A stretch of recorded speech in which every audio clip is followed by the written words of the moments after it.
Masha Gessen è senza dubbio la personalità più importante da ascoltare per comprendere il potere di Putin. Vero e proprio genio creativo.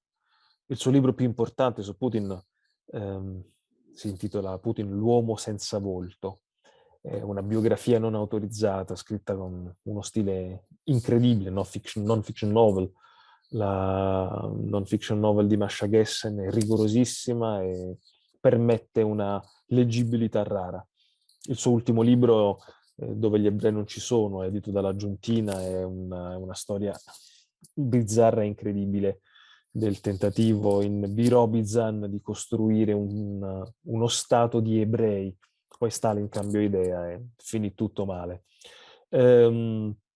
Masha Gessen ha scritto sugli attentati alla maratona di Boston, i due fratelli, libro pazzesco. È senza dubbio la personalità in grado di traghettare, meglio di chiunque altro, nel cuore della vicenda del conflitto russo-ucraino. Nel libro Il futuro è storia, nel suo libro Il futuro è storia, edito da Sellerio, racconta anche la sua vita di doppia perseguitata in quanto russa ebrea e in quanto russa omosessuale.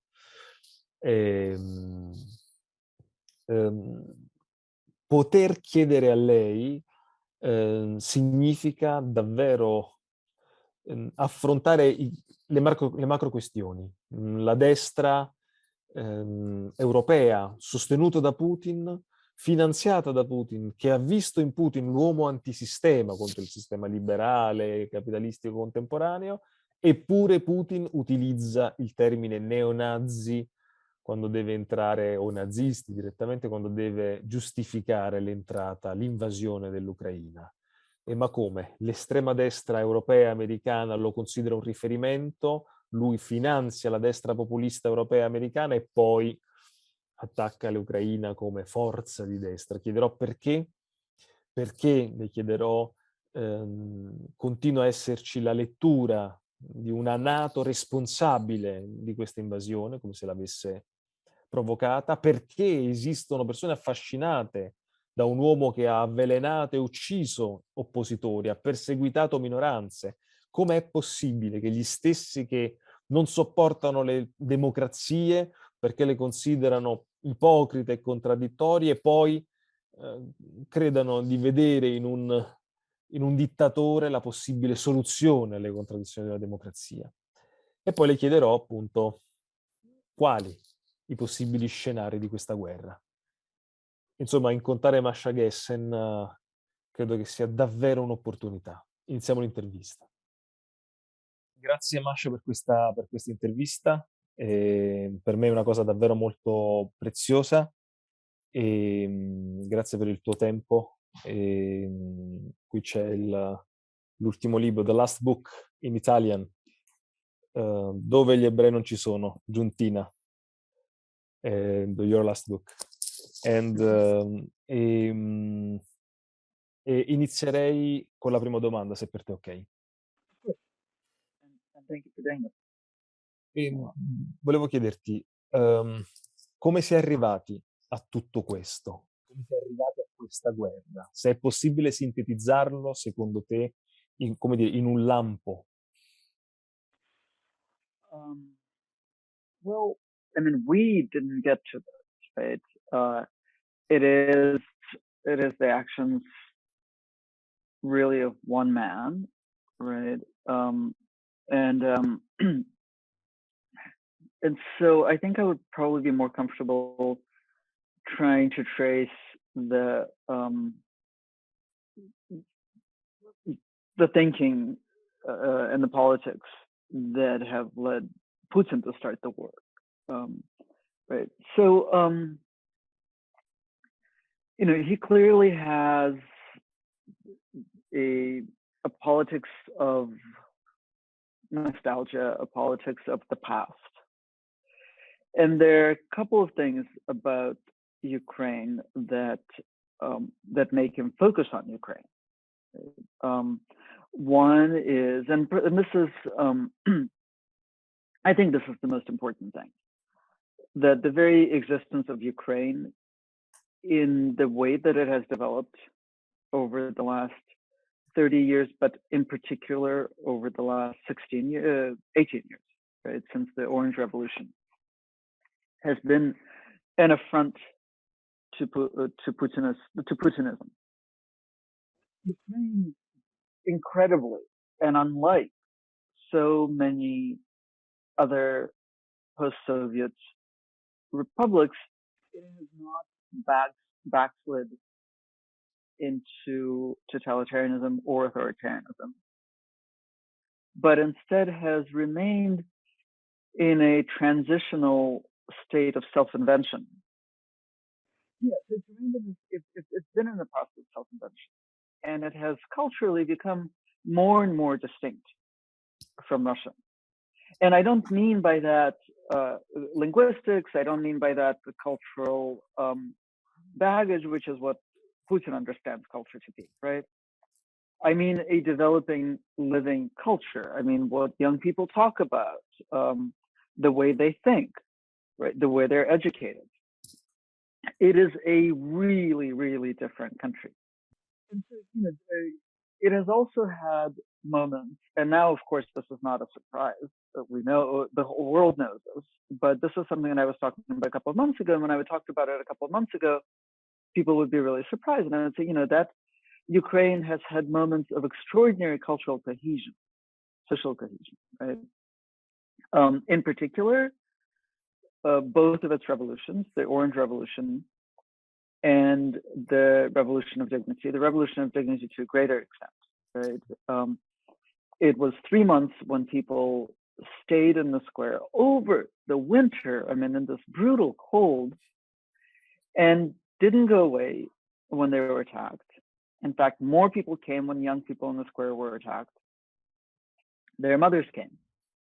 And then when they opened fire, people stayed, right? And so it became a part of their national story, the story that that they're willing to sacrifice their lives for freedom.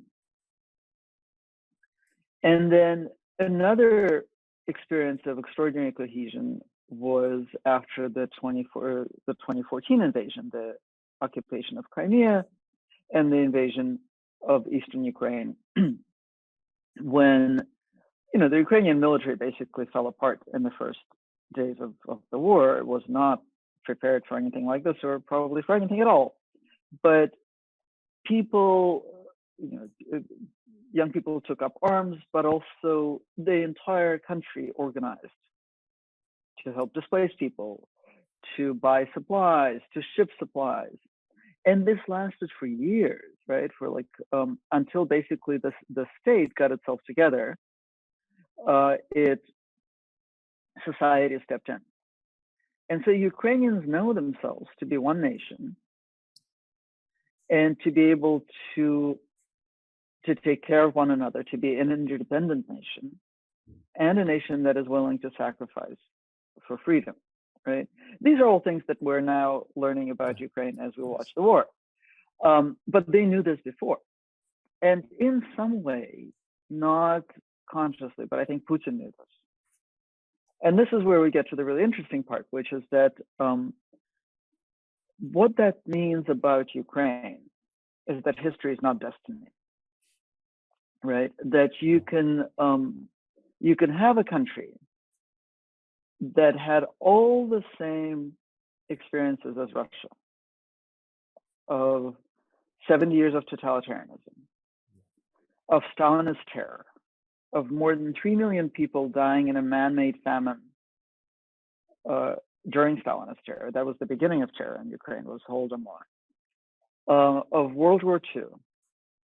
Again, Ukraine lost more people proportionally than any other place in the world. And it has come out with that century of totalitarianism and death as a future-oriented society capable of self-invention. And Russia, on the other hand, is a country that came out of the same century of death, incapable of looking into the future, and incapable of telling a new story about itself, or telling any story other than the story of its greatness, of its imperial greatness. And so the existence of Ukraine was is still like a living reminder to Russia of its failure to develop. And I think it is key to Putin's politics and really to his understanding of the world that history is destiny. So he set out to prove to Ukraine that history is destiny. Volevo chiederti, si sapeva il ruolo di Putin, si conosceva la sua persecuzione degli oppositori, il suo eliminare e avvelenare gli avversari. Perché l'Occidente e l'Europa hanno continuato, come dire, a comprare il suo gas, a entrare in relazione con lui? L'Italia, per esempio, ma non solo, l'Europa ha permesso che i soldi degli oligarchi entrassero nei confini. E questo è stato l'errore più grande dell'Occidente e dell'Europa?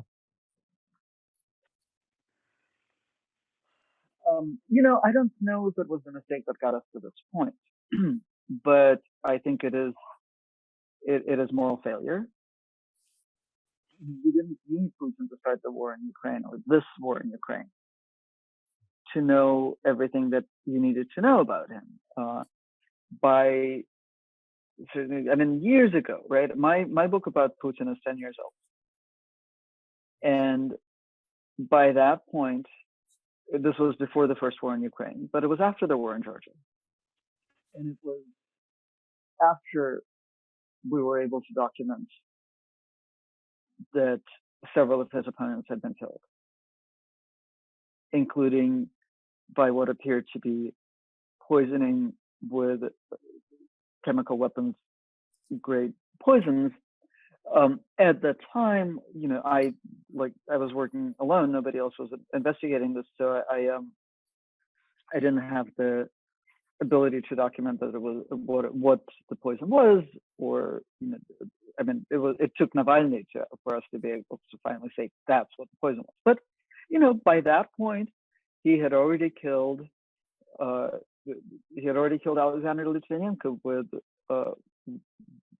polonium, right? By that point, he had invaded Georgia and occupied 20% of its territory. But he was just starting to imprison the opponent. But he was, and there was every reason to believe that he was responsible for the apartment building explosions in 1999. So that, we knew this 10 years ago. And I know that European politicians knew this.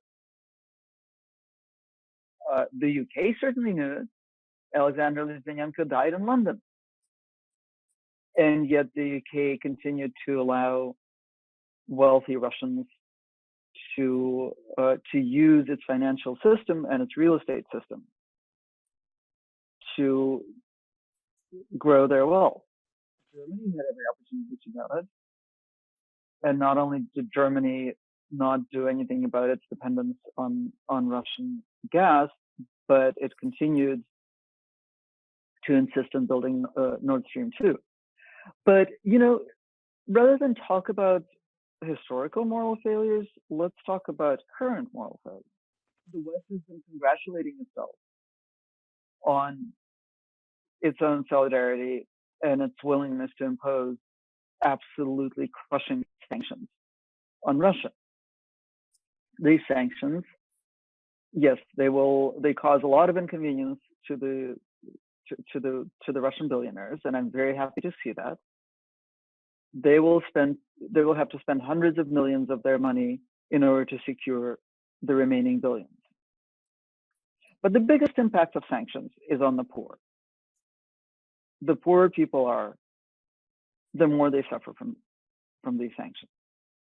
the effect of sanctions on the Russian economy already is such that the poorest people, and by the poorest people, I mean about half of the population, right, are starting to struggle with basic needs and, you know, being able to buy basic foodstuffs.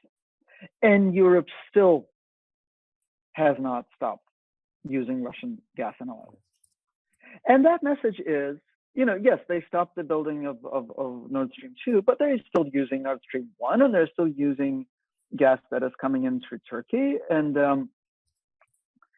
they're unwilling to risk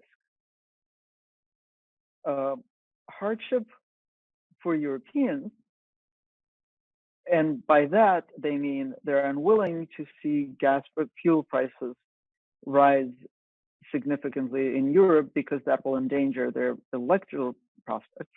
But both Russians and Ukrainians, Russians can suffer absolutely crushing and at some point in the not too distant future, life-threatening economic hardship. And Ukrainians can just continue to die because European politicians are not willing to risk higher gas prices. So that moral failure continues. In tutto questo l'accusa che Putin fa all'Ucraina con la retorica che sta liberando il paese dai nazisti, com'è possibile che possa reggere con un presidente di origine ebraica? Cioè, come mai la comunicazione mediatica russa ha insistito ancora così tanto con l'immaginario della Seconda Guerra Mondiale e quindi la visione, la descrizione degli ucraini come nazisti? Well, because the Russian model, the Russian idea of war is World War II. That's part of its very, very primitive, past-oriented politics.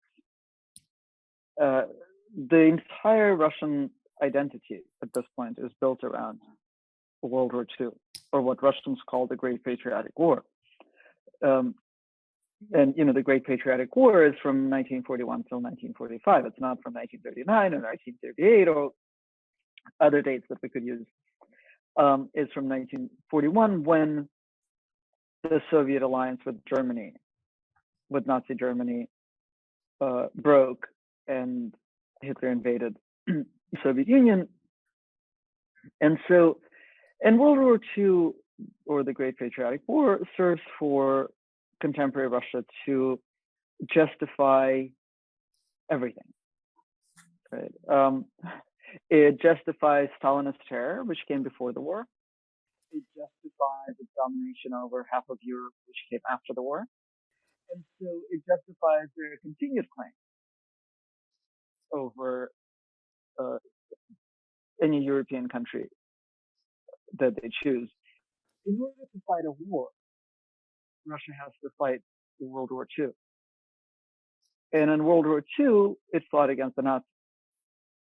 What's really amazing about this is, of course, Ukrainians are fighting a Great Patriotic War.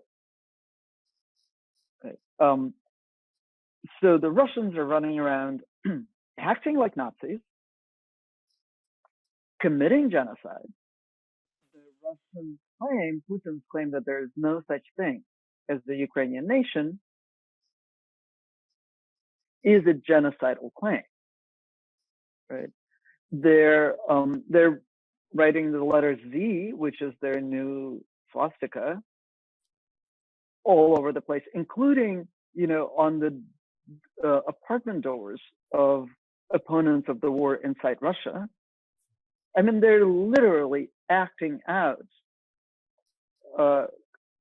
cultural image and historical images of Nazism, and they're calling the Ukrainians Nazis, while Ukrainians are in fact fighting their Great Patriotic War. Il ruolo della destra ucraina, secondo te, è determinante poi? Cioè, in Italia, per esempio, si discute moltissimo di questo battaglione Azov, come se avesse un ruolo centrale. secondo te che ruolo davvero ha l'estrema destra in Ucraina? A me è sembrato molto marginale a Maidan, per esempio, ma mi interessa il tuo punto di vista.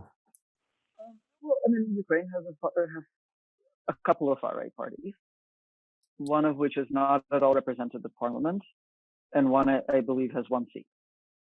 Right? Compared to other European countries, in other words, it has a very small political presence of far-right parties. The Azov battalion, it's estimated to be between 400 and 800 people. It's obviously problematic that Ukraine has what amounts to a tiny far-right paramilitary.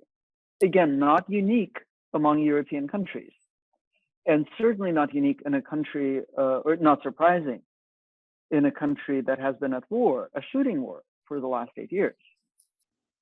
I am no fan of any far-right. I am particularly not a fan of the Ukrainian far-right. I was almost killed by the Ukrainian far-right in 2015. They actually chased me down the streets of Kiev trying to kill me. I very thoughtfully say that it is not a major political presence. And in fact, in a country at war, it is a surprisingly small presence. Volevo chiederti, quando il patriarca Kirill ha dichiarato che questa guerra è giusta perché combatte le lobby gay, ho pensato che la comunità LGBT in Russia ha preso su di sé negli ultimi anni tutto il coraggio, diciamo, della dissidenza, dell'opposizione, pagando un prezzo altissimo. Volevo chiederti, con questa guerra la comunità LGBT in Russia subirà ancora pressione, isolamento, il ruolo che può avere in questo momento anche la comunità LGBT in Russia, qual è secondo te? I mean, I wouldn't heroicize the LGBT community in Russia. They didn't ask for this role. They did not. I wouldn't say that it's been one of the few communities or among the few people who have had the courage to speak up. I mean, there have absolutely been some incredible LGBT activists, including the activists who, came together to save the LGBT people from Chechnya and smuggle more than 100 of them out of the country, which is just an extraordinary effort. But most LGBT people in Russia would have preferred to be left alone and live perfectly standard bourgeois lives. If Putin hadn't decided to make LGBT people enemy number one, but he did. And he decided to do that a long time ago now, almost 10 years. When he was faced with mass protests, he decided that the way to discredit the protesters was to call them queer. And to some extent it worked. And so talking about LGBT people and calling the West gay has become a stand-in for this sort of past-oriented politics. And, we see this in other countries as well. Even with Donald Trump in the United States, right? As soon as he came into office, he started reversing the gains in LGBT rights, in particular in trans rights, but also in other LGBT rights, because it's a sign of modernity. It's the latest and most rapid social change. And so for this past-oriented politics, it's extremely important to say, look, I'm reversing it. We're going back to the imaginary path. What is going to happen to LGBT people in Russia? I mean, like all people who are now targeted, they will be in much greater danger. Yesterday, Putin talked about the fifth column, the people he called national traitors. And he said, they're the ones who can't live without foie gras, oysters, and gender freedom. And that is such a perfect image of the decadent West, right? So obviously, LGBT people like anti-war protesters, like independent journalists, like anybody who vocally disagrees with Putin's politics, are on notice, or they have a target on their backs. The difference between LGBT people and protesters is that protesting or opposing Putin's politics is an act. It's an action. It's not a life, right? For a lot of people, it is an action that is central to their lives, but it's still, you can stop. You can go home and stop being an anti-war protester, even though you may still be in danger. If you're queer, I'm trying to be careful with my words here because I don't want to engage in this American sort of rhetoric of choicelessness, because it's not about that. It's not about being born this way. It's just about, your family, your life. If you don't have a closet to go back into, you're just a walking, living target, and that's a particularly frightening thing. Volevo chiederti, qui spesso si fa appello alla pazzia di Putin, a problemi psichiatrici. L'ho trovato sempre molto riduttivo. Volevo chiederti un commento su questo, cioè quando si parla di pazzia di Putin, a te cosa viene in mente? Qual è la riflessione che genera? A me sembra, come dire, un ridurre tutto a un problema individuale, che non è.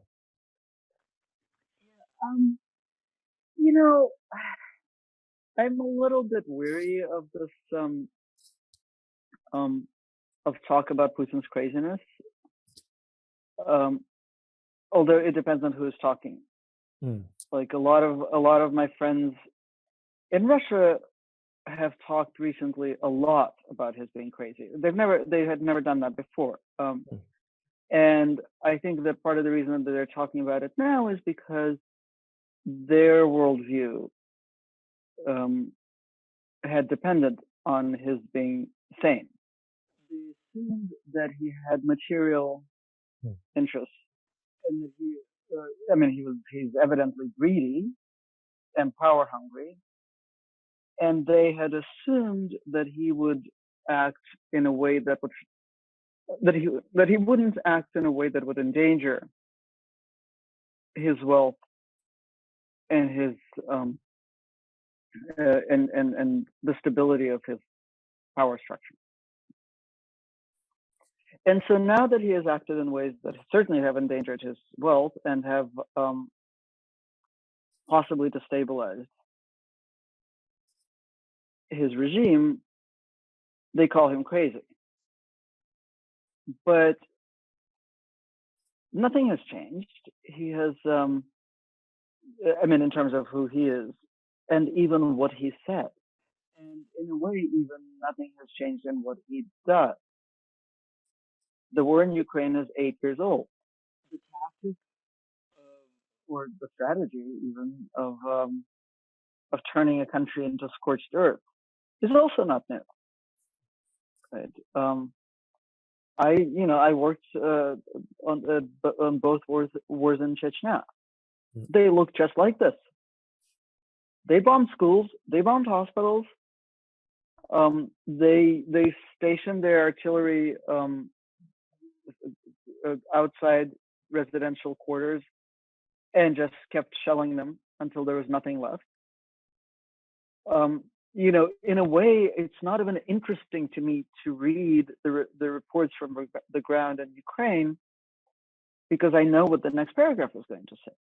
Like, I know this war. I've seen it before. And if I've seen it before, we've all seen it. To go in and say now is to suggest that there has been a qualitative break in the way that he acts, but I'm not convinced that there has been, right? We haven't seen anything so horrible on this scale, but we have seen all of this before in Putin's Russia. So if you were willing to sort of see that as sane behavior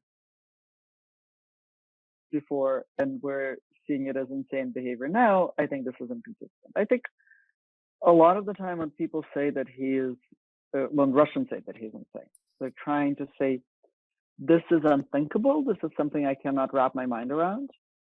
And so I'm going to mark it as insane. There's another way to understand calling him insane, which I think is maybe a more charitable interpretation.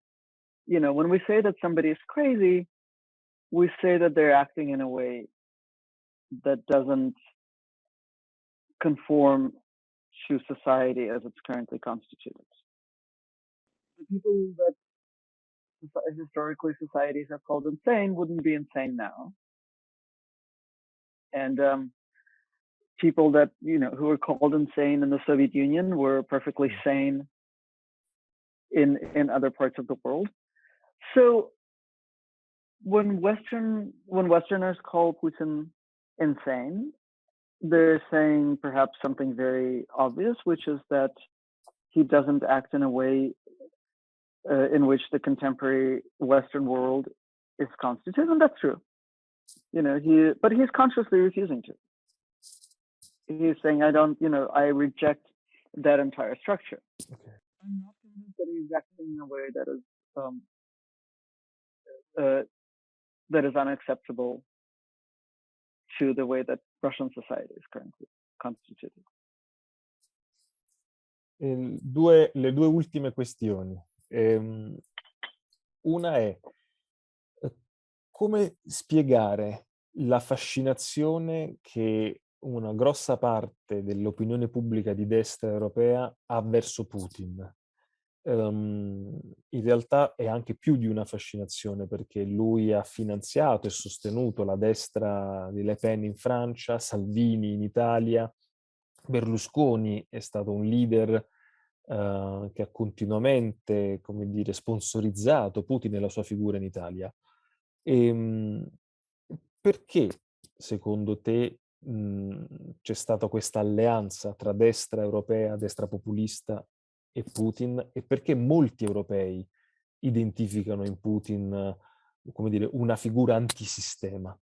Questa è la penultima domanda, poi te ne faccio soltanto un'ultima. I know less about European support for Putin than I do about Trump's fascination with Putin.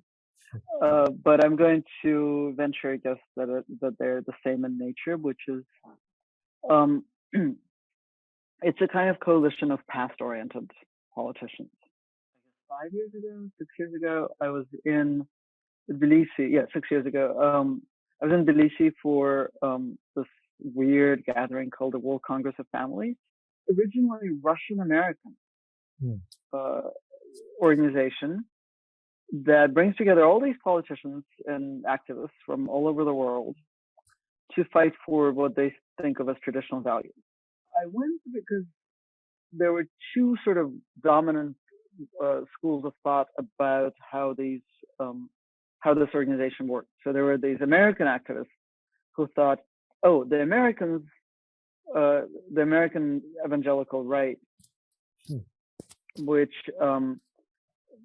had lost so much ground during the two Obama administrations and seemed to be entirely politically irrelevant, has found a new playground in Eastern Europe. And then people who study Eastern Europe are saying, no. It's the Russian Orthodox Church and its expansionist impulse, and the Russian gazillionaires who are trying to expand into the rest of the world by using this trope of traditional values. And, it was neither.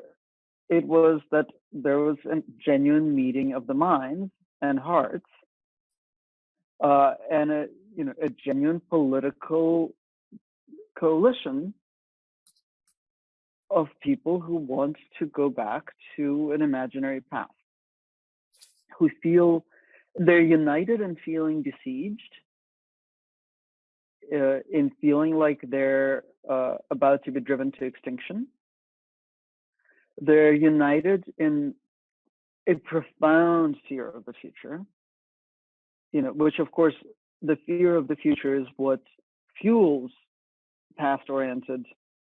It's what makes people want to join, a totalitarian cult of any kind, whether it's a religious cult or a state regime, because it will offer them a kind of past-oriented certainty.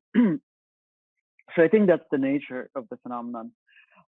But I also think it's a kind of fascination with the totally unhinged bully. I feel like I saw this in a schoolyard. I probably didn't, but I feel like I did, where, you have one kid who just really has no limit.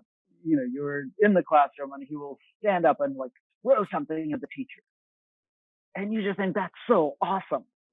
And that's what after the invasion, the full-scale invasion of Ukraine started, Trump recorded some YouTube video where he was like, "That's so brilliant.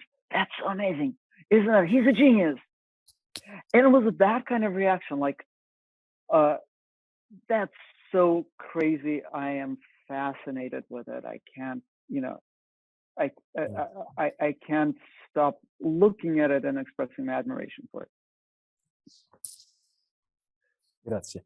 L'ultima domanda che volevo chiederti è, mi rendo conto la più difficile di tutte, come potrebbe finire questa guerra? Come ti immagini che possa finire? Dove arriverà? Qual è a oggi una tua analisi sulle possibilità di soluzione? There's no solution to this as long as Putin is alive. What that means is that there are obviously many different ways that this can develop.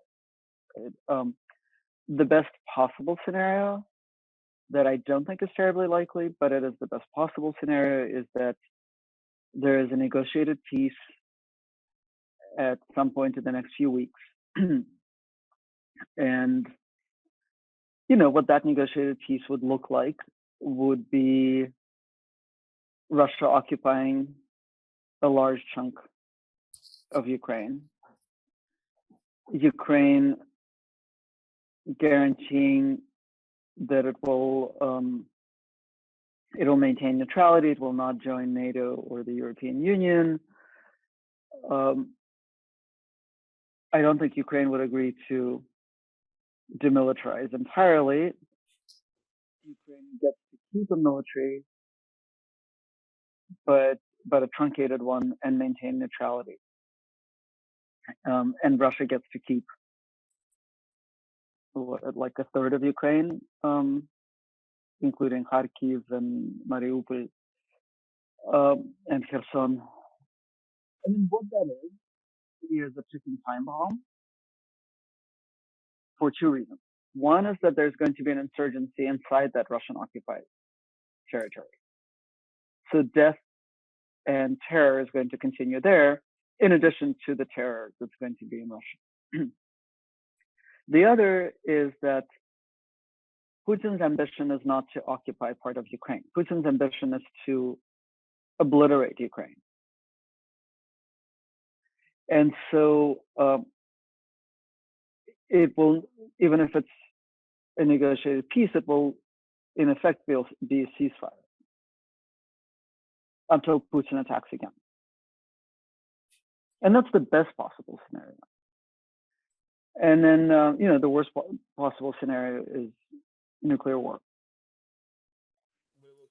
Ultima cosa, chi dice a chi dice che è la NATO in realtà il responsabile di tutta questa tensione, che è la linea della destra, per esempio, italiana, o di una certa destra italiana, tu che risposta daresti?